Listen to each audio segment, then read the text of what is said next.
누가 가르쳐 주지 않아도 때가 되면 꽃이 피고요. 요즘은 보면 봄이 왔다 생각이 듭니다. 이제 곧 또 뜨거운 여름이 오겠죠. 벌써 4월 첫 주예요. 시간 빠르다 이런 생각을 해봅니다. 제가 사는 아파트 밑으로 내려오면요, 벚꽃이 벌써 활짝 피었습니다. 진해는 군항제가 한창이라고 하는데 오늘부터인가요? 어제부터인가 군항제가 시작되었다고 하는데 시간은 결코 기다려주지 않구나. 하나님의 은혜도 우리가 사모하는 사람이 받을 수 있다라고 성경을 통해 우리가 알고 있죠. 입을 크게 벌리는 사람, 도전하는 사람, 그 사람에게 하나님의 은혜가 주어지는 줄 믿으시길 바랍니다. 오늘도 그 하나님의 은혜를 저와 여러분들이 함께 사모하여서 이 예배를 통해 하나님의 은혜를 풍성하게 받는 복된 역사 있게 되기를 주님의 이름으로 축원합니다. 자, 우리는 이렇게 살아가면서 생각을 해보면요, 믿는 사람과 믿지 않는 사람의 다른 점이 뭘까? 하나님이 우리만 특별히 사랑하여 주셔서 한 26시간 줬으면 좋겠지만 시간은 다 24시간 공통적으로 주셨죠. 하루 밥 3끼 먹고요, 낮에 일하고 밤에 자고 살아가면서 인생의 희노애락을 다 경험을 합니다. 우리는 그런 생각하죠. 예수 믿으면 불행 끝, 행복 시작. 이제부터는 행복할 일만 남았다라고 생각을 했는데 예수 믿어도 여전히 걱정은 있고 근심도 있다라고 하는 것입니다. 때로는 힘든 일 때문에 밤을 지새우기도 합니다. 우리도 믿지 않는 사람들과 별 다를 바 없는 성경의 표현대로라면 질그릇 같은 인생이다, 그렇게 말씀드릴 수가 있습니다. 그러나 믿지 않는 사람들과 다른 한 가지가 있다면 그게 뭘까? 그것은 바로 우리가 날마다 하나님의 은혜 가운데 살아갈 수 있는 사람이다. 그 특권이 주어진 하나님의 백성이라는 사실을 기억하시길 바랍니다.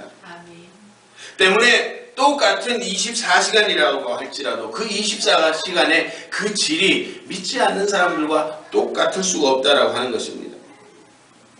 매일매일 내 삶에 기적과 같은 일이 나타나고 찬양할 일이 있고 감사가 생겨날 수가 있고 감격 속에 살아갈 수 있는 그 특권이 우리 가운데 주어졌다라고 하는 것입니다.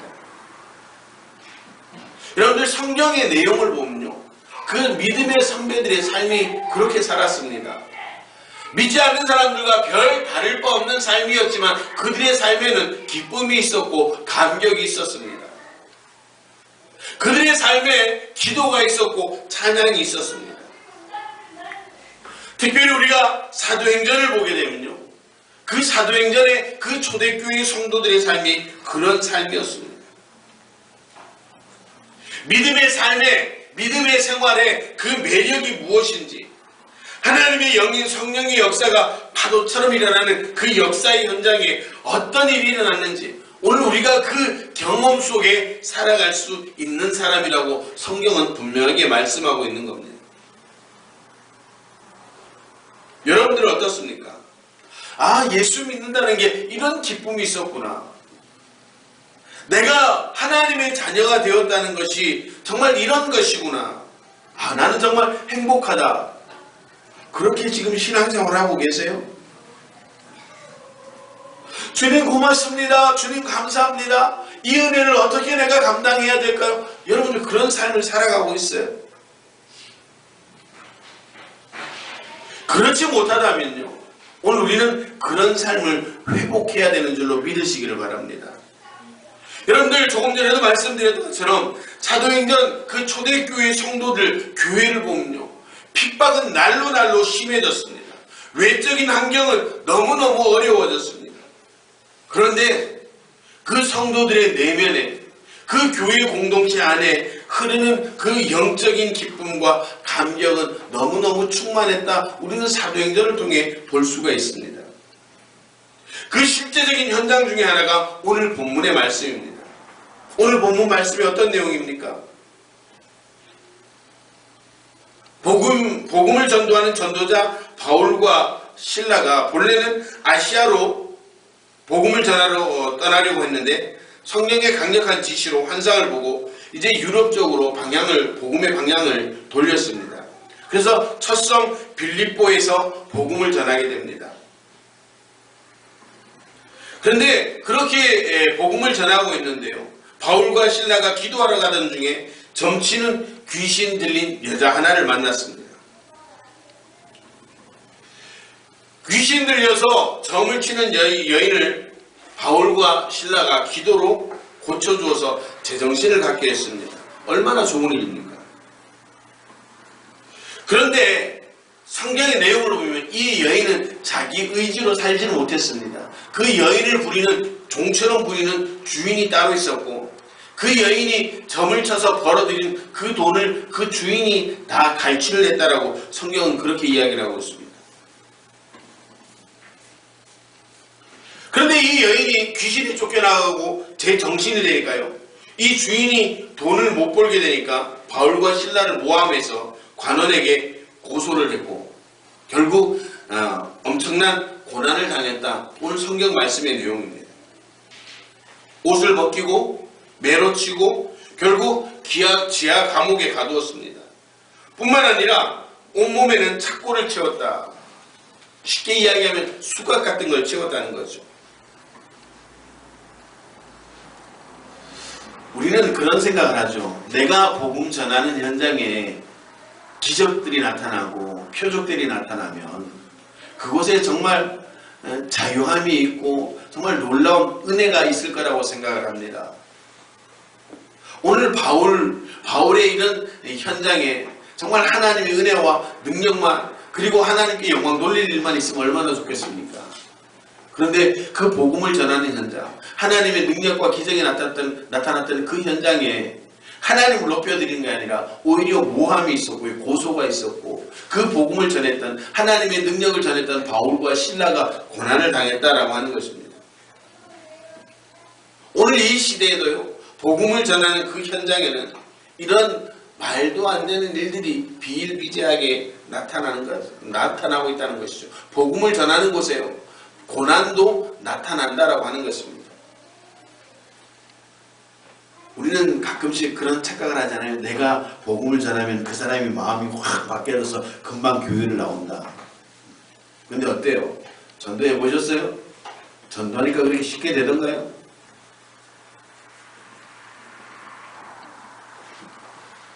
오늘 이렇게 고난을 당했던 바울과 실라, 그럼에도 불구하고 그들은 기쁨과 감격이 있는 신앙생활을 했다라는 것입니다. 어떻게 그런 기쁨과 감격을 누릴 수 있을까? 그 고난 가운데서도 어떻게 그 감격과 기쁨과 은혜를 누릴 수 있을까? 우리가 함께 고민하며 은혜를 나누기를 원합니다. 여러분들의 삶 속에 고난이 있다고 할지라도, 역경이 있다고 할지라도, 여러분 그 고난과 역경에 눌려 사는 그런 사람이 아니라 그 역경과 고난을 이겨내고 기쁨과 감격 속에 살아갈 수 있는 믿음의 역사들이 있게 되기를 주님의 이름으로 축원합니다. 우리는 살아가면서 착각을 합니다. 하나님의 백성은 늘 행복할 것이라고. 물론 행복해야 되겠죠. 그런데 현실의 삶은 그러지 못할 경우들이 종종 있다라고 하는 것입니다. 오늘 바울과 실라는 캄캄하고 어두운 밤을 지하 감옥에서 보내게 되었습니다. 성경적으로 보면 밤은 여러 가지 상징적인 의미를 가지고 있죠. 휴식을 의미하기도 하고요, 고요함이 있기도 하고, 때로는 우리는 그런 생각이죠. 별이 빛나는 밤에. 그래서 어떤 낭만을, 또 고요를 찾기도 합니다. 또 성경에서는요, 밤은 인간의 고난과 어두움을 나타내기도 했습니다. 심판을 나타내기도 하죠. 그래서 창세기를 보면 타락한 성 소돔과 고모라에는요, 밤에 무서운 범죄가 성행했다라고 이야기를 하고 있습니다. 시편 기자는 인간에게 고난의 터널을 밤으로 묘사하기도 했습니다. 베드로는 갈릴리 바다에서 밤새도록 고기를 잡았으나 한 마리도 잡지 못했다라고 그렇게 이야기도 합니다. 로마서 13장 12절에 보니까 사도 바울은 밤이 깊고 낮이 가까웠으니 그러므로 우리가 어둠의 일을 벗고 빛의 갑옷을 입자라고 그렇게 이야기를 합니다. 요한계시록에는요, 어두운 밤을 지옥으로 묘사합니다. 천국에는 그래서 밤이 없다라고도 말하고 있습니다. 오늘 우리에게도요, 그런 인생의 어두운 밤이 엄습할 수 있다는 사실을 먼저 인정을 해야 된다는 것입니다. 내가 예수를 믿고 있지만, 내가 하나님의 자녀이지만 내 인생에, 내 가정에 언제든지 그런 어두움이 엄습할 수 있다라고 하는 이 사실을 인정할 수 있어야 됩니다. 살아가면서 최선을 다하고 노력을 하고 살아가지만 그 역경 속에서 몸부림치고 한없이 울어야 되는 그런 인생의 밤을 우리 또한 만날 수 있다라고 하는 사실을 기억하셔야 됩니다. 우리에게도 어두운 밤은 엄습합니다. 우리에게 언제나 밝고 환한 대낮만 있는 게 아니라고 하는 것이죠. 잘 나가는 사람이 하루아침에 망하는 그런 역경의 밤도 옵니다. 인간관계에서도 가정생활에서도 그런 어두운 밤이 엄습할 수가 있는 것입니다. 자녀 문제도 부부관계에도 어두운 밤이 올 수가 있습니다. 특히 자신의 건강에 비상이 걸려서 어두운 밤을 보내는 성도들도 있습니다. 오늘 믿음의 사람이나 믿지 않는 사람들이나 모두 다 그렇게 어두움의 밤을 만날 수 있지만 중요한 것은 오늘 저와 여러분들에게는 그 어두운 밤, 그 역경과 같은 인생의 고난 가운데서도 하나님의 손길이 있다는 사실을 잊지 말아야 한다는 것입니다. 이 말은 뭐예요? 고난 가운데에도 하나님은 여전히 계신다라는 사실을 우리는 기억해야 되는 겁니다. 오늘 본문의 바울과 실라는요, 인간적으로 너무나 억울하고 너무나 큰 고통을 당하고 있었습니다. 옷을 벗기는 수모와 창피, 매를 맞는 아픔과 고통, 캄캄한 지하 감옥에서 외로움과 불안 등 정말 인간적인 생각으로 하면 분노하고 절망할 수밖에 없는 그런 상황이었습니다. 그러나 바울과 실라는 그곳에도 여전히 전능하신 하나님의 손길이 있었다라고 하는 사실을 믿었다는 것이죠. 하나님은요, 하나님의 백성이 어두운 밤을 보내는 그렇게 힘들고 고난을 겪는 현장을 외면하지 않는다는 사실입니다. 오히려 그 고난당하는 그 현장, 정말 외로운 밤과 같은 그 인생길에 하나님은 더 큰 은혜를 주시고 더 큰 능력을 베풀어 주시는 것입니다. 믿음의 조상 아브라함이 그랬습니다. 야곱의 생애가 그랬습니다. 요셉이 억울하게 누명 쓰고 옥에 갇혔을 때 하나님은 그에게 더 큰 능력의 손을 펴섰고 그를 엄청난 인물로 세워주셨다는 것을 우리는 성경을 통해 알 수가 있습니다. 다윗이 고난을 당할 때마다 피할 길을 주셨고 다윗의 고백대로 막대기와 지팡이로 이 다윗의 인생을 인도해 주셨습니다. 다니엘과 세 친구가 고난을 당할 때 하나님은 외면하지 않으셨습니다. 풀무불에 들어갈 때도 하나님의 도움의 손길이 있었고요. 사자굴 속에 들어갈 그 현장에도 하나님은 함께 계셨습니다. 오늘 본문에 바울과 실라가 갇혀있는 그 빌립보 감옥 현장에도 여전히 하나님의 손길이 있었다는 사실을 오늘 우리에게 증명을 하고 있는 겁니다. 사랑하는 성도 여러분, 이 하나님의 은혜를 잊지 않기를 주님의 이름으로 축원합니다. 그 하나님의 손길이 있는 날, 오늘 저와 여러분들은 분명히 기적과 감격이 있는 그런 삶을 살 수 있는, 전화위복의 삶을 살 수 있는 믿음의 성도라는 사실을 기억하시기를 바랍니다. 오늘 하나님은 두 팔을 펴서 우리를 향해 벌리고 계십니다. 인생의 고난을 당한 성도들, 어려움을 당한 성도들, 말할 수 없는 그런 아픔을 지닌 그 성도들 향해 주님은 두 팔을 펴시고 그들을 안아주기를 기대하고 계신다는 것입니다. 오늘 복음을 전하다 지하 감옥에 갇혀 그렇게 고난을 당하는 그 바울과 실라에게도 하나님께서는 그 놀라운 은혜의 손길을 펴셨습니다. 그럼 어떻게 우리가 그렇게 하나님의 은혜를, 하나님의 임재를 경험할 수 있을까? 나도 지금 바울과 실라처럼 고난 중에 있는데, 어려움 중에 있는데, 나도 말할 수 없는 그런 상처를 안고 살아가는데, 아픔이 있는데, 어떻게 바울과 실라처럼 그렇게 하나님의 은혜를, 하나님의 임재를 경험할 수 있을까? 비결은 간단합니다. 바로 기도와 찬송이죠. 바울과 실라는 그렇게 복음을 전하다가 억울한 일로 갇혔음에도 불구하고 불평하거나 원망하거나 후회하거나 절망하지 않았습니다. 오히려 그 어두운 지하 감옥 속에서 기도하기 시작했습니다. 찬송하기 시작했습니다.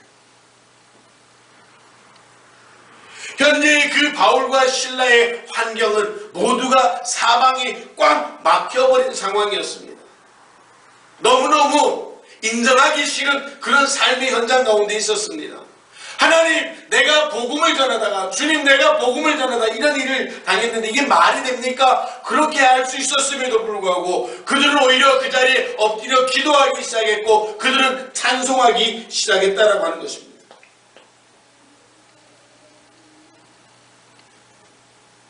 시공을 초월한 하나님의 은혜의 손길, 능력의 손길을 동원하는 그것은 바로 기도와 찬송이라는 사실입니다.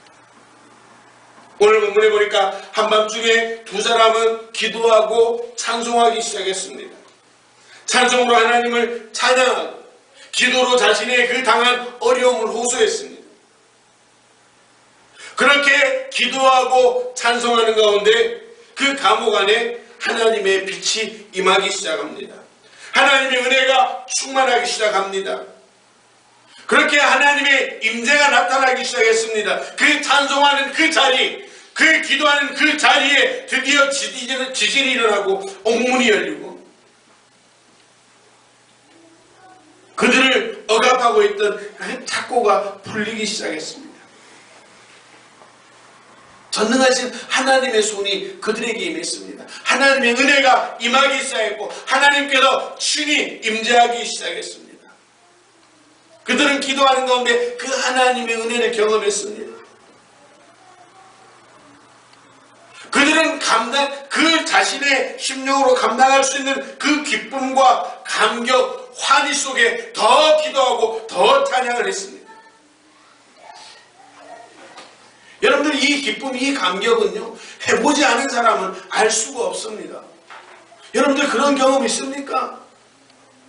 어렵고 힘든 가운데 여러분들 기도해보고 찬송해보셨습니까? 그렇게 찬송하는 가운데 지진이 나고 닫혔던 문이 열려지고 여러분들이 메고 있던 그 문제가 해결되어지는 그런 은혜들을 경험해 보셨습니까? 못하셨다면 해보시길 바랍니다.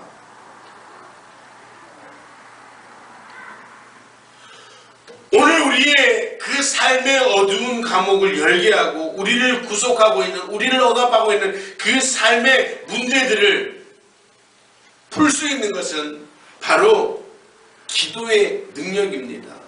찬송의 능력입니다. 지금 여러분들의 삶에 이렇게 어두움이 임하고 있지는 않습니까? 여러분들의 삶을 억누르고 있는 그런 삶의 문제를 가지고 있지 않습니까? 그렇다면 기도하셔야죠. 그렇다면 찬송하셔야죠. 가정의 문제, 자녀의 문제, 재정의 문제, 건강의 문제, 문제가 있다면 기도하고 찬송하라는 겁니다. 그 찬송하고 기도하는 그곳에 살 길이 열려지게 되는 것입니다. 그렇게 살 길이 열려질 때 그곳에 기적이 있고 감격이 나타나게 되는 겁니다. 사랑하는 성도 여러분, 힘들죠? 어렵죠? 그럴수록 더 기도하고 찬송하시기를 바랍니다. 그렇게 기도하고 찬송할 때 옥문이 열리는 그런 전화위복의 역사가 나타나는 겁니다. 뿐만 아닙니다.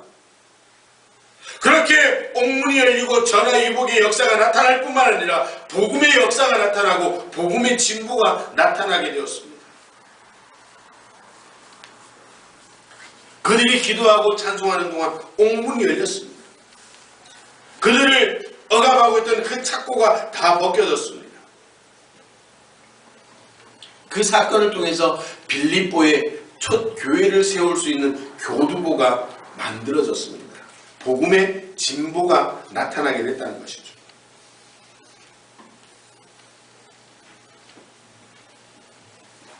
오늘 본문에 보니까 그렇게 갑자기 일어난 일 때문에 간수가 자결을 하려고 합니다.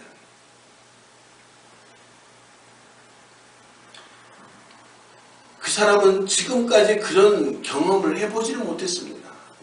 그 너무너무 엄청난 사건을 보면서 야, 이제 내가 죽을 수밖에 없구나 라고 하는 결론에 도달하게 됐습니다.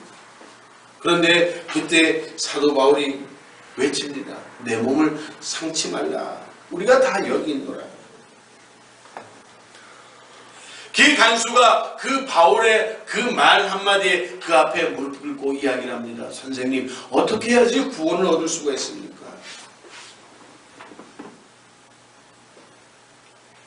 바울이 뭐라고 이야기를 합니까? 주 예수를 믿으라. 그리하면 너와 내 집이 구원을 얻으리라. 할렐루야. 할렐루야. 여러분들의 삶에 이런 기적과 표적이 나타나야지 복음의 진보가 나타나는 겁니다. 여러분들의 삶이 그렇게 풀리는 그 현장에 복음의 역사들이 세워지는 줄로 믿으시기를 바랍니다. 오늘 본문에 보니까 그 이후에 그 집에 있는 모든 사람이 믿음을 가지게 되었다라고 증언을 하고 있습니다. 다 세례를 받았다라고 그렇게 말씀하고 있습니다. 그렇게 고난당했던 바울과 실라에게 음식을 장만하여 극진히 대접하고 위로하였다라고 성경은 이야기를 하고 있습니다. 소망 없을 것 같은 그 삶의 현장, 이제 끝날 것 같은 그 마지막 인생의 종착지에서 하나님은 새로운 길을 열어주시고 오히려 그곳에 빌립보 교회를 세울 수 있는 하나님의 능력이 나타나게 되었다라고 하는 사실입니다. 오늘 우리의 삶에 그 하나님의 임재를 경험해 봐야 되는 거예요. 교회 10년, 20년 다녔다고 그 사람이 믿음이 좋은 게 아닙니다. 정말 하나님이 함께하고 있는 사람인지, 어려운 가운데서 그 어려움을 극복하고 기도하고 찬송할 수 있는 그 믿음을 소유했는지 우리가 스스로 확인을 해 봐야 되는 것입니다. 때로는 믿음이 있는 것 때문에 우리는 모함을 받기도 합니다. 받지 않아야 될 비난까지 당할 때도 있습니다. 그렇다고 거기서 끝나서는 여러분들 아무 능력이 나타나지 않습니다. 끝났다? 아닙니다. 거기서 다시 시작할 수 있는, 다시 일어설 수 있는 믿음을 가질 때 우리의 삶에 전화위복의 역사가 나타나고 그 전화위복의 그 역사를 통해서 복음의 진보가 나타나게 되는 줄로 믿으시길 바랍니다. 아멘. 하나님은 우리를 기적의 주인공으로 세워주셨습니다. 우리를 기적의 주인공으로 불러주셨습니다. 우리에게 은혜 주시기 위하여 오늘 이 교회로 부르셨습니다. 믿으시기를 바랍니다. 아멘. 그렇다면 이제 우리가 해야 할 바를 하는 겁니다. 뭐라고요? 기도하고 찬송하는 겁니다. 어려움 없는 사람이 어디 있겠습니까? 자기 스스로 느끼기에는 다들 엄청난 고통을 다 느낀다라고 생각할 겁니다. 강도의 차이일 뿐이겠죠. 아이가 오늘 점심 뭐 먹지? 그거는요, 그 아이한테는 엄청난 고민거리예요. 그런데 여러분들 보기엔 그건 뭐 큰 고민거리가 아니라고 생각하겠지만 그런 강도의 차이예요. 누구나 다 그런 고민과 아픔을, 상처들을 가지고 살아갈 수가 있습니다. 중요한 건 뭐예요? 그 아픔과 고난을 이겨내는 것은 바로 기도와 찬송이라는 사실. 그 기도와 찬송을 통해서 우리의 삶에 기적이 나타나고 감격이 나타나게 되는 것입니다. 저는 우리 교회 성도들이, 아니 우리 행복한 교회가 그런 기적과 감격의 주인공들이 되어지기를 주님의 이름으로 축원합니다. 아멘. 하나님의 역사가 메말라가는 이 세대에 오늘 우리 행복한 교회는 그 하나님의 은혜, 하나님의 기적, 하나님께서 주시는 감격이 풍성하게 되기를 주님의 이름으로 축원합니다. 그러기 위해서 우리가 기도해야 되는 것이죠. 그러기 위해서 우리가 찬송해야 되는 것이죠. 어렵고 힘들지만 우리의 마음을 다시 한번 붙잡고 그렇게 기도와 찬송으로 나아갈 때 우리의 삶에 하나님께서 주시는 기적의 현장이 나타나게 될 것이고 우리가 감당치 못할 그런 감격들이 넘쳐나게 될 것이라는 사실을 믿으시길 바랍니다. 이제 4월이 시작되었습니다. 이제 다음 주면 고난주간이 시작될 터인데요.